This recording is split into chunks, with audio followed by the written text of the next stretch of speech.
শেষ পর্বে কি ঘটতে চলেছে ইচ্ছে পুতুলের, জানুন বিস্তারিত।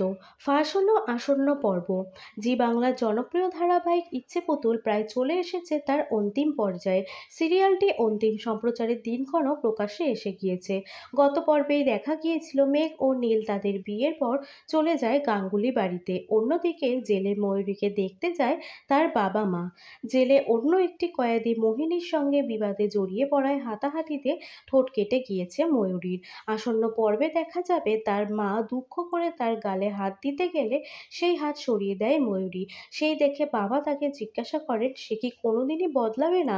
ঠিক তখনই পাল্টা উত্তরে ময়ূরী সাফ জানিয়ে দেয় বদলানো তো দূর, বরং মেঘের থেকে বদলা নেবে সে। বাবাকে রীতিমতো হুমকি দিয়ে বলে এর আগের বার বিয়ের মণ্ডপে তার টার্গেট মিস হলো, এইবার আর তার টার্গেট কোনোভাবেই মিস হবে না। এর মাঝে মেঘ তার মাকে ফোন করে জানতে পারে তারা ময়ূরীর সঙ্গে দেখা করতে গিয়েছিল। অবশেষে মাকে বৌভাতে তাড়াতাড়ি আসতে বলে ফোন রেখে দেয় সে। সন্ধ্যায় বৌভাতের জন্য তৈরি হতে থাকে মেঘ। অন্যদিকে রাতে ফন্দি করে নিজের ঠোঁট নিজে কেটে জেলের সমস্ত লোকজনকে ব্যতিব্যস্ত করে তোলে ময়ূরী।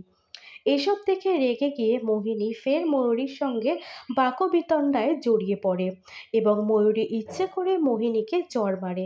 তাহলে এবার সিকিউরিটি আসলে কোনো ফন্দি এঁটে জেল থেকে পালিয়ে যাবে কি ময়ূরী?